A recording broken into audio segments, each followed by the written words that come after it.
કયું ચોમાસું જેમણે અહીંયા કર્યું એ પણ બિરાજમાન છે અને આ ચોમાસું જેણે કરવાનું છે એ પણ બિરાજમાન છે. ચિત્રક્ષિત સુરેશ્વરજી મહારાજા ખૂબ જ સંયમી, તપસ્વી, જ્ઞાની, જ્ઞાન પ્રત્યેની અથાગ રુચિ, સમાજની અંદર જેની ઘોર ઉપેક્ષા આજે થઈ રહી છે એવું જ્ઞાનનું ક્ષેત્ર નવપલ્લવિત બને. બધું જ તમારી પાસે હશે. એક વાત સમજી રાખજો કે માત્ર ઢોલ નગારાથી, સ્વામી વાત્સલ્યોથી કે જય જયકારથી જૈન શાસન ક્યારે જયવંતું થયું નથી કે થવાનું નથી. જ્ઞાનનો દુકાળ હોય ત્યાં શાસનની જાઓ જલાલી કે ઉન્નતિ ક્યારેય પણ શક્ય નથી. અમારા ગુરુદેવ હેમચંદ્ર સુરેશ્વરજી મહારાજા છેલ્લા 50 વર્ષથી આ જ્ઞાન સમૃદ્ધ થાય, જૈન શાસનની અંદર જ્ઞાનની ઉન્નતિ થાય, એના માટે એમના જીવનના એક એક શ્વાસનો ઉપયોગ, એક એક પળનો ઉપયોગ એમણે કરી લીધો હતો. આવા જ જ્ઞાનના રસિક, જ્ઞાનના પીપાસુ દેશ વિદેશની અંદર જૈનત્વના સંસ્કારો જ્ઞાનના માધ્યમે ટકી રહે એવો એમનો પણ એક પ્રયત્ન છે, અમારો પણ એક પ્રયત્ન છે. એક સરખું મિશન અમારું અને સાથે આ નારાયણપુરાની પાટ ઉપર પહેલી વખત બેસવાનો અવસર મળ્યો. હજી 4 મહિના બાકી છે. એ તો સિર્ફ જાકીરજી પ્રક્ષિત સુરી મહારાજને ઘણા સાંભળ્યા છે. દીનાબેનની દીક્ષા નિમિત્તે આજે એમને સાંભળ્યા. માનવ જીવનનો માપદંડ કો, મૂલ્ય કો, કિંમત કો શેના ઉપર છે? આ એક બહુ મોટો પ્રશ્નાર્થ છે. આ માણસ કિંમતી છે, આ માણસ મહત્વનો છે, આ માણસ મૂલ્યવાન છે, આનો માપદંડ શું? કેટલીક વ્યક્તિ શ્રીમંત માણસોને બહુ મોટો મહાન માણસ કહેતા હોય છે. જેની પાસે પૈસા વધારે છે, મોટા ઉદ્યોગપતિઓ, શ્રીમંતો, શેઠિયાઓ એને સેલ્યુટ કરતા હોય છે અને સમજતા હોય છે કે જેની પાસે પૈસા છે, એની પાસે બધું છે, એની પાસે સર્વસ્વ છે. દુનિયાની આજની આખી ગાંડી દોટ આના માટે છે. એક સૂત્ર તમે લઈને બેઠા છો, પૈસા હશે તો બધું છે, પૈસા હશે તો બધા ભાવ પૂછશે, પૈસા હશે તો સારી રીતે જીવાશે, પૈસા નથી તો કશું નથી.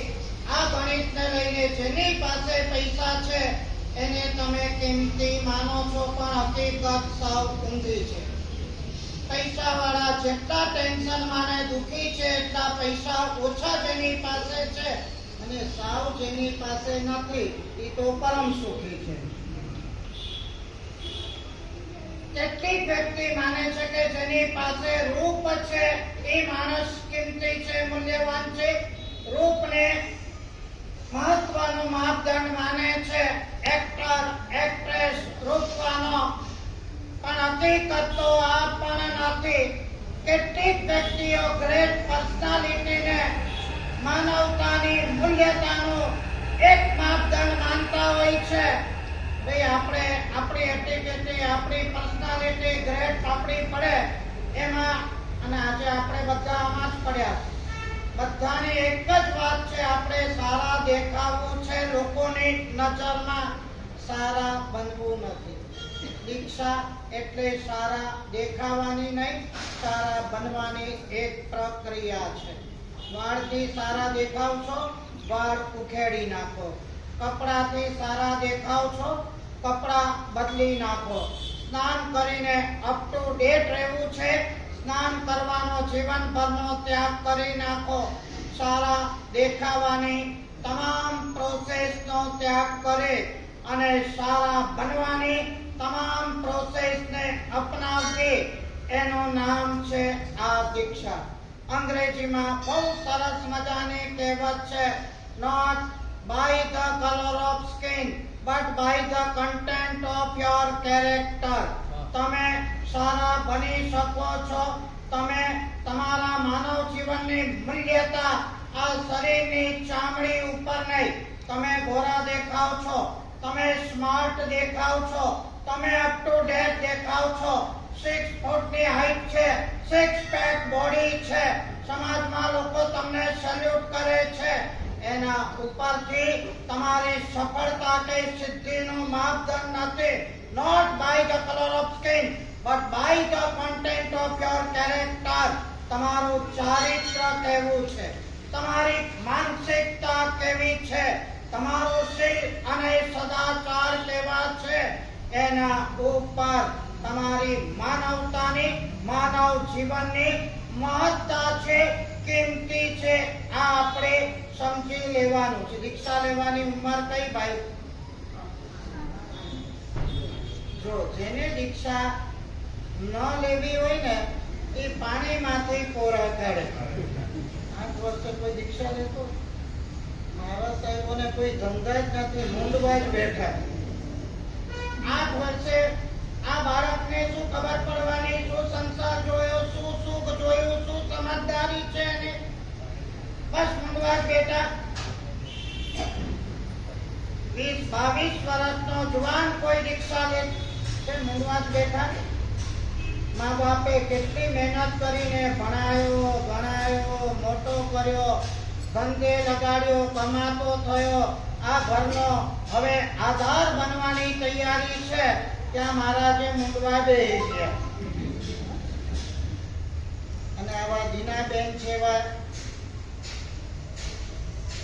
આ ઉંમરે જે દીક્ષા લેવાનું પરમ આંતરિક સાહસ કરી રહ્યા છે, એમના સાહસને જેટલા નમન કરીએ એટલા ઓછા છે. એમના સત્વને જેટલા ધન્યવાદ આપીએ એટલા ઓછા છે. સમય કેવો છે, ક્લાઇમેટ કેવું છે, સંયમ પાળવું કેટલું અઘરું થતું જાય છે. તમારા જીવનમાં હોય ને, અત્યારે બે બાજુથી તમને માર પડી રહ્યો છે.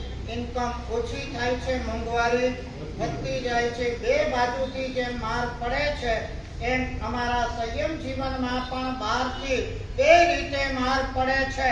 ક્લાઇમેટ એક્સ્ટ્રીમ થતું જાય છે, વાતાવરણ બગડતા જાય છે, નિમિત્તો પણ પાર વગરના બગડતા જાય છે, અને એની સામે અમારી શરીરની સહનશીલતા ઘટતી જાય છે. બે બાજુમાં પહેલા આટલી ગરમી નહોતી, પહેલા આવા ખરાબ નિમિત્તો નહોતા, પહેલા આવા પહેરવેશો નહોતા, પહેલા આવા ગંદી ભાવનાઓ કે નિમિત્તો નહોતા.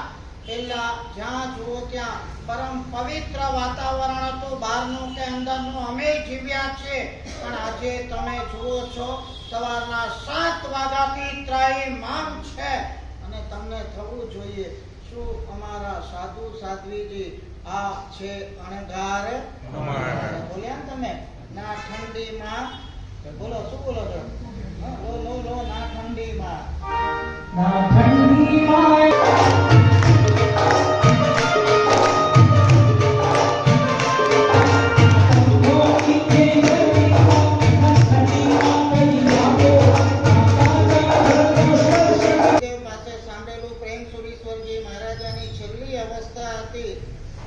છેલ્લી અવસ્થામાં ખંભાતની અંદર ગરમી સખત એમને લાગતી હતી, અને એ વખતે કોઈ સાધુ આવી અને જરાક ઉઠાથી આમ પંખો નાખતા હતા, અને એ વખતે જીવનભરના જે સંસ્કારો છે, જરાક ઉઠું પણ આમ કરીએ વાયુકાયની વિરાધના થાય, શરીર તો નાશવંત જ છે. આવી ભાવના જે પ્રેમ સુરેશ્વરજી ભાઈ રેવા દે, વાયુકાયની વિરાધના થાય છે. પરમાત્મા મહાવીર દેવથી લગાવીને આજ સુધી આ સંયમ જીવનના જીવંત પરિણામો અમારા ખૂણામાં બેઠેલા એક સાધુ સાધ્વીજી ભગવંતોના હૃદયની અંદર જીવતા અને જાગતા છે.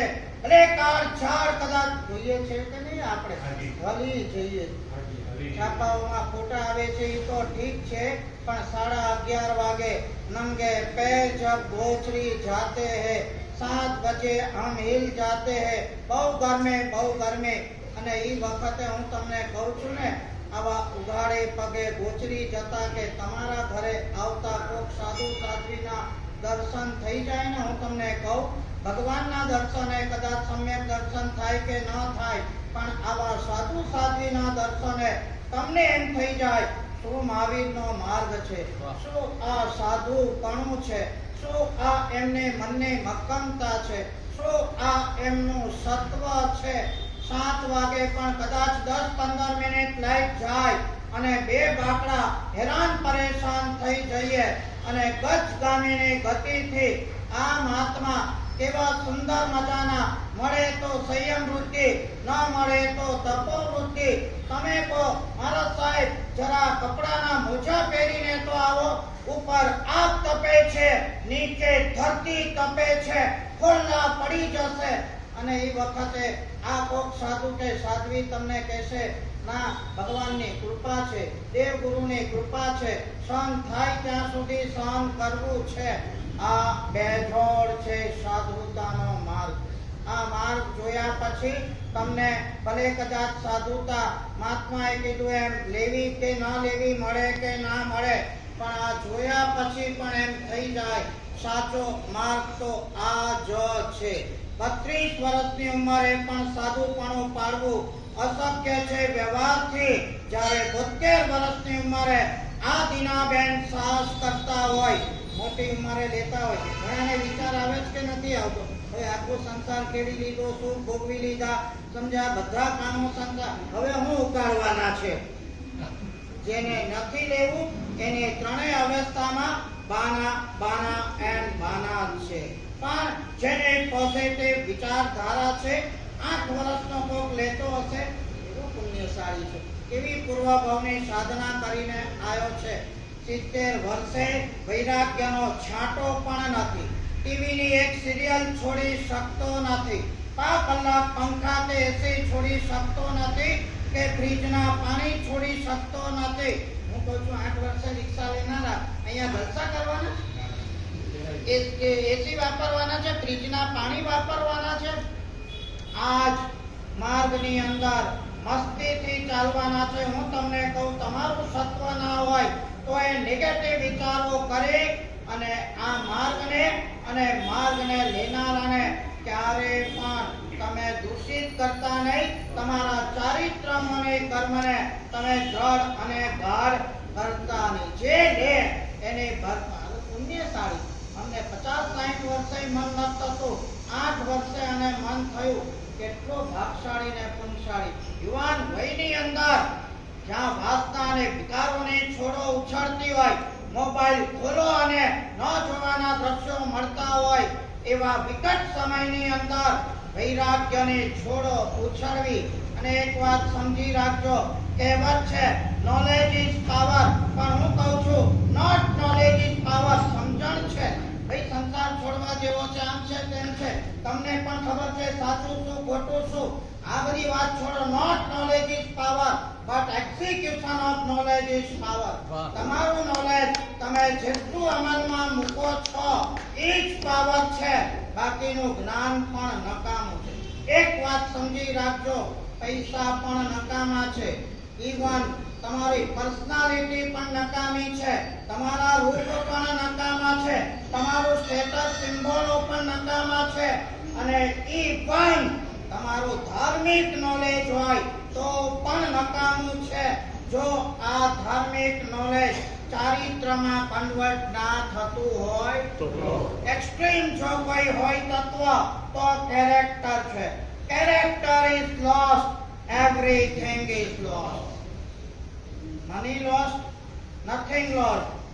Health lost, something lost. But character lost, everything lost. હું તમને શું કહું છું, અરે અમે ચારિત્ર બી હોય, હું કહું જ્ઞાન બી હોય, સખત ભણેલા પણ હોય, પણ હું કહું કે ચારિત્રની અંદર થોડી પણ જો આગી પાછી હોય તો એ ધાર્મિક. એટલે not knowledge but execution of knowledge is power.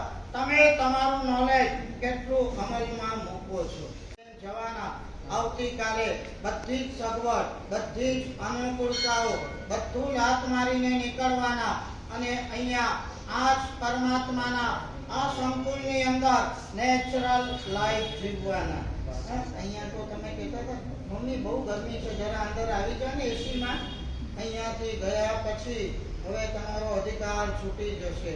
બહુ જ મજેથી ક્ષમતાપૂર્વક ખૂણામાં 47 ડિગ્રી ગરમીમાં પરસેવે રેલા ઉતરતા હશે તો પણ પોતાના સંયમ અને સ્વાધ્યાયની મસ્તીની અંદર એવા મશગુલ રહેવાના તમારા જેવા કોઈ શ્રાવક કે શ્રાવિકા સ્વામી સાતા છેજી આ શબ્દથી જ્યારે વંદન કરતા હશે એ જ મજેથી એ જ મસ્તીથી દેવ ગુરુ પસાય. નો કમ્પ્લેન એટ ઓલ. તમારે પ્રતિકૂળતા આટલી હોય અને કમ્પ્લેન આટલી હોય. અહીંયા પ્રતિકૂળતા આટલી છે અને કમ્પ્લેન આટલી પણ નથી. કોઈ પણ સાધુ સાધ્વીજી ભગવંતોના ચહેરા, સાધના, મસ્તી, આનંદ જુઓ તો કઈ જ વાંધો નહીં. ભાઈ છે ગરમી તો છે, કુદરતનું કામ કરે, આપણે આપણું કામ કરવાનું છે. જે કોઈ ચારિત્રના પંથે જઈ રહ્યા છે તો સમજીને જઈ રહ્યા છે. અહીંયા ખાઈ પી મજા કરવા નથી આવવાનું. અહીંયા અનુકૂળતા ભોગવવા નથી આવવાનું. અહીંયા સુખ ભોગવવા માટે નથી આવવાનું.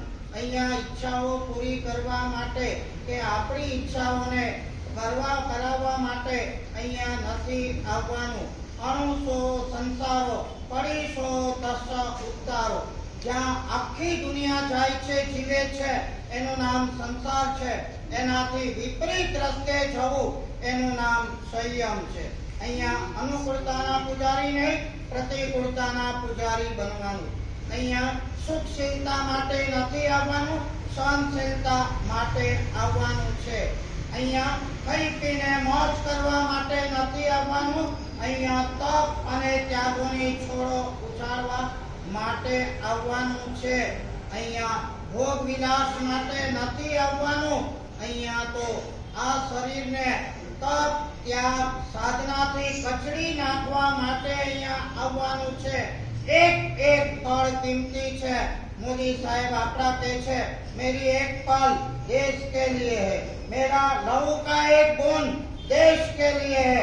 આપણે સાધક તરીકે એમ કહેવાનું છે મારા શરીરનો એક એક લોહીનું બૂંદ, મારા શરીરના માંસનો એક એક કણ અને મને મળેલી એક એક પળ મારે આત્મ સાધનામાં વિતાવવાની છે. કારણ કે હજી બહુ જ મોટો વિકરાળ અને વિરાટ ભવિષ્યકાળ હજી બાકી છે. એક બહુ નથી. આ સાધના શેની માટે છે ભાઈ? થોડું શાંત. તમને એમ લાગે કે આ જઈ રહ્યા છે, આ સારું કામ કરે છે, ખોટું કરે છે?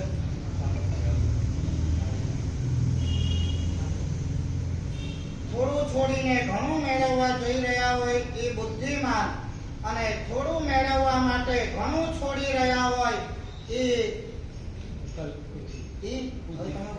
અમુક વસ્તુ શબ્દો ના બોલાય. ગમે તેટલા તમે બુદ્ધિશાળી કેમ ન હો, પણ અંદરથી સ્પિરિચ્યુઅલી તમે વિચારો, આપણને એમ લાગે કે કેટલું બધું છોડે છે આ ઉંમરે.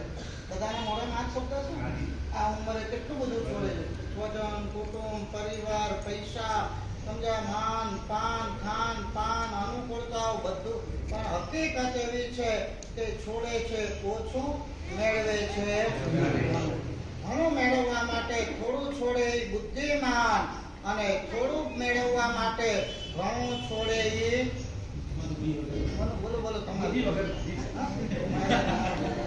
અહીંયા આપણે જોઈએ છે આ ઉંમરે પણ આવું સરસ મજાનું તત્વ પુરવવા માટે જઈ રહ્યા છે.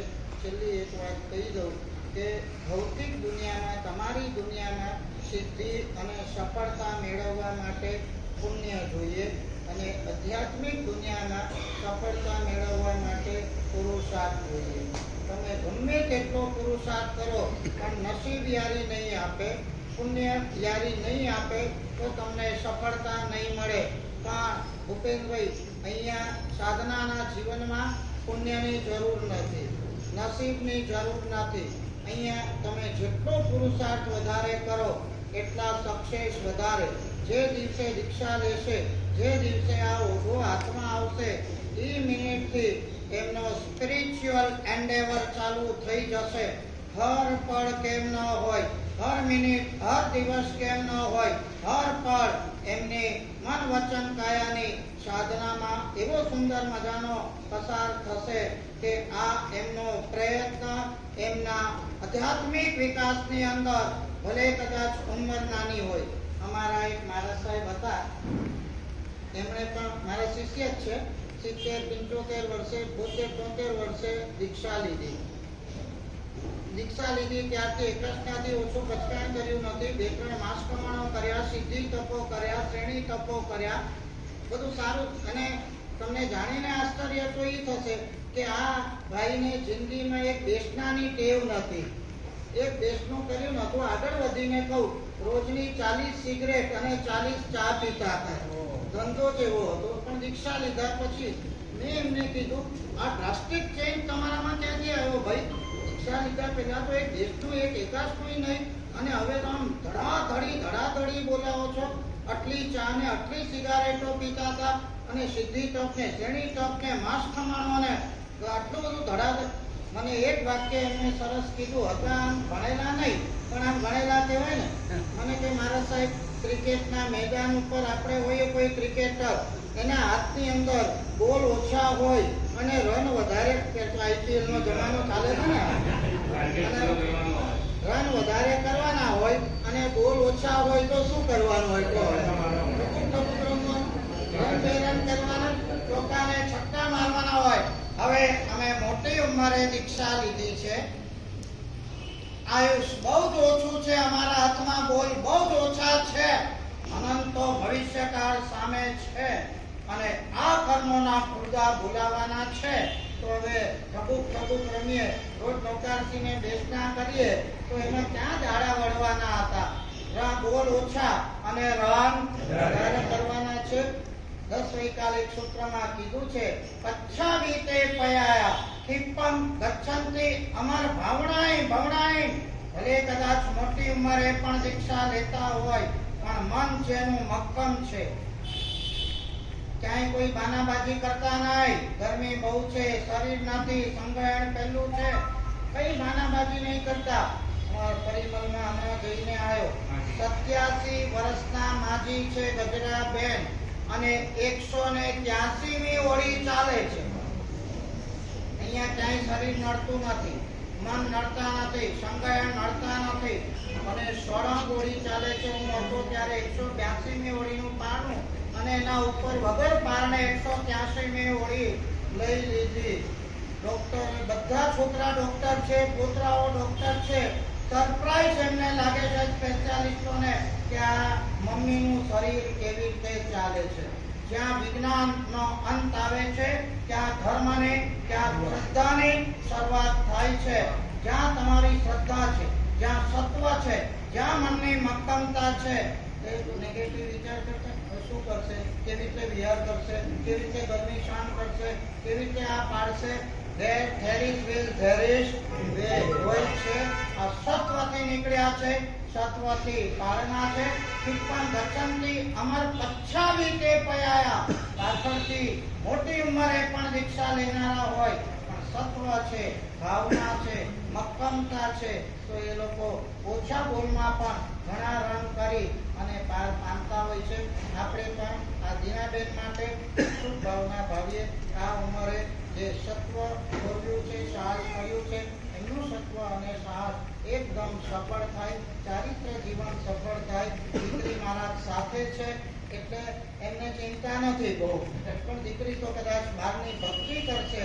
શાન તો પોતે જ કરવાનું છે, સાધના તો પોતે જ કરવાની છે. સુંદર સાધના કરી, કર્મ કપાવી, જલ્દી પોતાના આત્માનું કલ્યાણ કરે.